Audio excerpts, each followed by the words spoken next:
नमस्कार। Number system से CTET के पेपर फर्स्ट और पेपर सेकंड में पूछे जाने वाले आज हम लोग 5 क्वेश्चंस को देखेंगे।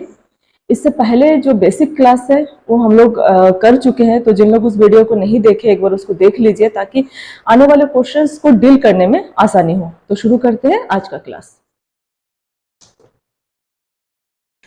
Which of the following statements is not correct? हम लोग नॉर्मली इस करेक्ट को देख के हम लोग इसमें से जो ऑप्शन लगा देते हैं, जो कि मिस्टेक कर लेते हैं बार बार। तो जब देखेंगे कि इस टाइप का अलग कुछ पॉइंट आउट हो रहा है उसको हम लोग सर्कल कर ले ताकि अपने माइंड में वो चीज रहे। Is not correct. ठीक, फर्स्ट वाला, all whole numbers are integer. सभी पूर्ण संख्याएं पूर्णांक है। तो जितने भी होल नंबर है वो क्या है? इंटीजर है। ये बात सही है। ठीक, 0 is not an integer as it is either positive nor negative. शून्य एक पूर्णांक नहीं है क्योंकि यह ना तो धनात्मक है और ना ही ऋणात्मक है। तो शून्य एक ना ही धनात्मक है ना ही ऋणात्मक है, यहां तक तो बात सही है, लेकिन वो एक इंटीजर है, वो एक न्यूट्रल इंटीजर है। तो ये जो बात है ये यहाँ पे जो पूछा गया है वो गलत है, और स्टेटमेंट में आंसर गलत ही पूछा गया, तो जो गलत है वही सही आंसर है। ये इसका कथन जो स्टेटमेंट है वो सही है। ठीक, फिर भी हम लोग दो क्वेश्चन पॉइंट्स को देख लेते हैं। The successor of the integer 1 is not 0। तो 1 का जो सक्सेसर है, 1 का जो सक्सेसर है वो जो है 0 नहीं है। तो बात सही है क्योंकि 1 का सक्सेसर क्या होगा? 1 का सक्सेसर हो जाएगा 2। तो जाहिर सी बात है 0 तो नहीं होगा। ठीक, तो ये बात जो है सही है। The number, the sum of all integers and its additive inverse is always 0। ये बात भी सही है। ठीक, मतलब यहाँ पे एडिटिव इनवर्स कहा गया, एडिटिव इनवर्स पूछा गया है। तो एडिटिव इनवर्स क्या होता है? अगर कोई भी वैल्यू आप लिखते हैं 2 तो इसका एडिटिव इनवर्स क्या हो जाएगा? इसका ऑपोजिट वाला हो जाएगा -2। तो अब ऐसा क्या उस नंबर के साथ ऐड करें कि हम लोगों को जो रिजल्ट क्या मिले? 0 मिले। 0 जो है एडिटिव इनवर्स होता है। तो 0 एडिटिव इनवर्स का रिजल्ट होता है। हमेशा कोई भी आप एडिटिव इनवर्स ले, नंबर जितना भी अलग क्यों ना हो, हमेशा 0 आंसर आएगा। तो इसका 2 का एडिटिव इनवर्स क्या है कि 0 आए, तो वो हो जाएगा -2। उसी तरीके से -11 का एडिटिव इनवर्स क्या है कि 0 आए, तो जाहिर सी बात है पॉजिटिव 1 ही होगा। तो ये दोनों कैंसिल हो जाएगा और 0 आ जाएगा। तो इस क्वेश्चन का सही आंसर हो गया बी। अब देखते सेकंड क्वेश्चन को।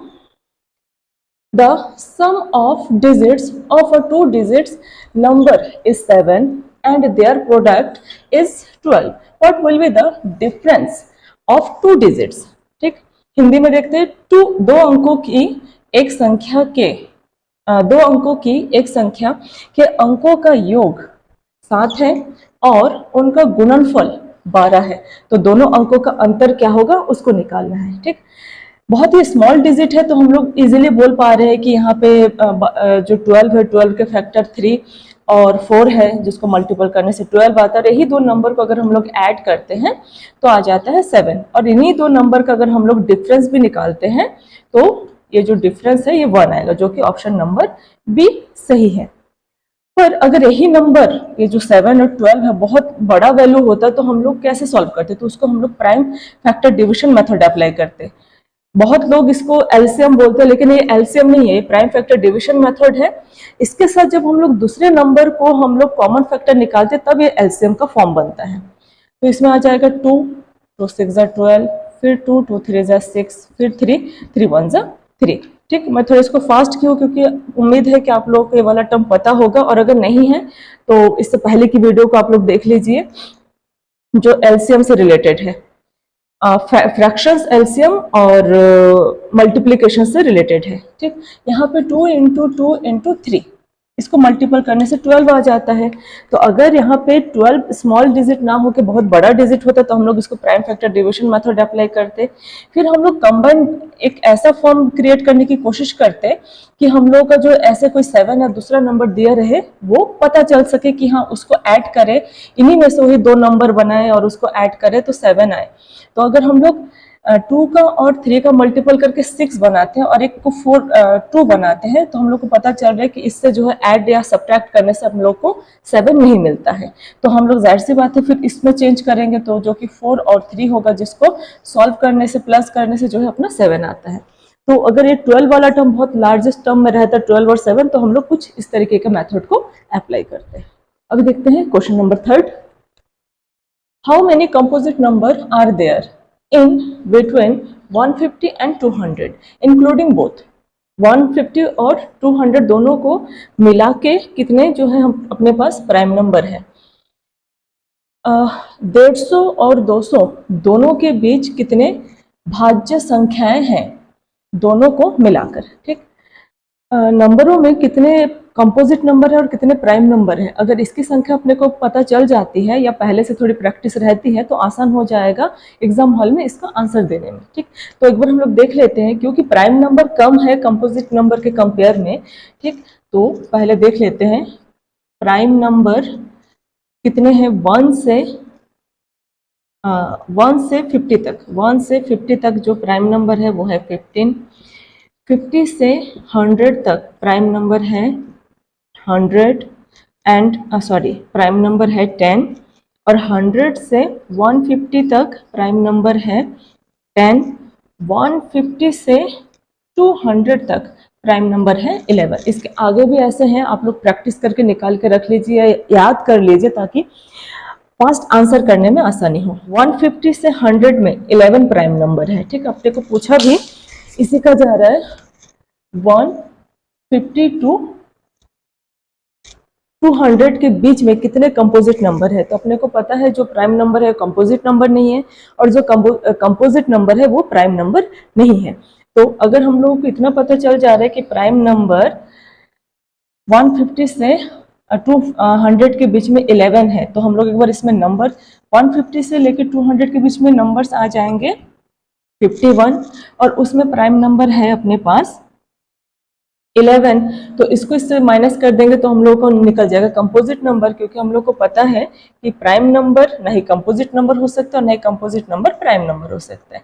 तो इसको अगर हम लोग सॉल्व करते तो आ जाएगा 40, जो कि ऑप्शन नंबर। अब देखते हैं next question. Find the unit digit in the product of the first 50 even natural number. ठीक, पहले 50 सम प्राकृतिक संख्याओं के गुणनफल में इकाई का अंक ज्ञात कीजिए। ठीक, शुरुआत नेचुरल नंबर जो है शुरू होता है अपना 1 2 3 4 5 ऐसे करते करते इनफाइनाइट टर्म्स तक चलता है। तो शुरुआत के जो फर्स्ट 50 नंबर है 50 इवन नंबर है। इवन नंबर इसमें से क्या हो जाएगा, जो 2 के टेबल में आता है, मतलब 2। ठीक, 2 4 6 8 10 12 ऐसे इनफाइनाइट टर्म्स तक। तो इनके जो है, लेकिन हम लोग को यहाँ पे इनफाइनाइट टर्म्स तक नहीं, यहाँ तक हम लोग को 50 तक 50 डिजिट तक जो है हम लोग को लेने हैं। तो उनका जो प्रोडक्ट है मल्टीपल्स, अगर इसको हम लोग मल्टीपल कर देते हैं तो कुछ तो नंबर आएगा यहाँ से लेके इकाई, दहाई, सैकड़ा, वंस, टेंस, 100, 1000 करके। तो हम लोग को वंस प्लेस मतलब इकाई के प्लेस पे कौन सा अंक आएगा, कौन सा डिजिट आएगा, उसको निकालना है। तो हम लोग इतने सारे नंबर को तो मल्टीपल करने के लिए नहीं बैठेंगे। ठीक, कोई ना कोई शॉर्ट लॉजिक होगा, या इतना तो पता होना ही चाहिए कि अगर हम लोग जीरो के साथ कोई भी नंबर को अगर हम लोग जीरो के साथ मल्टीपल करते हैं तो वो हमेशा जीरो ही आता है। तो यहाँ पे हम लोग को दिख रहा है कि जितना भी इवन नंबर क्यों ना हो, कहीं पे तो जीरो आ गया। अगर जीरो आ गया है तो लास्ट राइट साइड डिजिट तो अपना क्या आना है, जीरो आना ही है। तो इसमें जो इसका आंसर होगा वो हो जाएगा ऑप्शन डी। अभी नंबर सिस्टम में देखते हैं आज का last question. How many 4 digit numbers are there between 999 and 3000। 999 मतलब 999 और 3000 के बीच 4 अंकों की कितनी संख्या होती है। 999 और 3000 इसके बीच में कितने सारे 4 अंक के होने चाहिए, मतलब डिजिट जो है हम लोग के पास होने चाहिए 4। कितने सारे हैं याद रखें, यहाँ पे बिटवीन बोला गया है, इसका मतलब ये है कि ये वाला नंबर भी इंक्लूड नहीं होगा और ये वाला नंबर भी इंक्लूड नहीं होगा। तो जाहिर सी बात है इसके जस्ट बाद वाला कौन सा नंबर आएगा, ये हो जाएगा 1000, और जब ये वाला भी इंक्लूड नहीं हो रहा है तो इसके जस्ट वन प्रेडिसेसर क्या हो जाएगा, ये हो जाएगा 2999। ठीक, अब बैठ के या तो काउंट कर सकते हैं, अपने पास अगर टाइम है कि 1000 से लेकर 2999 तक कितने 4 डिजिट नंबर है, एक वो हो सकता है, लेकिन एग्जाम हॉल में पॉसिबल नहीं है। तो हम लोग को पता है कि हम लोग लास्ट टर्म निकालने का एक फॉर्मूला हम लोग को पता है, वो फॉर्मूला है a plus n minus 1 into D, l equal to a plus into n minus 1 into D.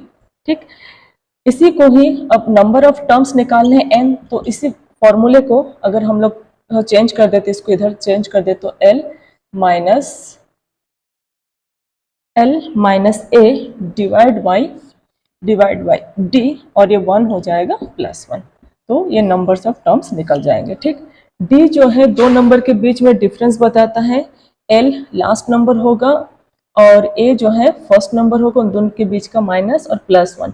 ठीक, तो यहाँ पे जो l है ये जो है क्या है, वैसे डिफरेंस तो यहाँ पे हम लोग को कंटिन्यू, इसके बाद जो डिजिट आएगा वो क्या आएगा 1001, 100, 1001, 1002, इस तरीके से। तो इनके और इनके बीच का जो डिफरेंस है वही होगा d, और यहाँ पे d क्या है 1, तो इसकी वैल्यू तो नॉर्मल हो गई, 1 हो गया।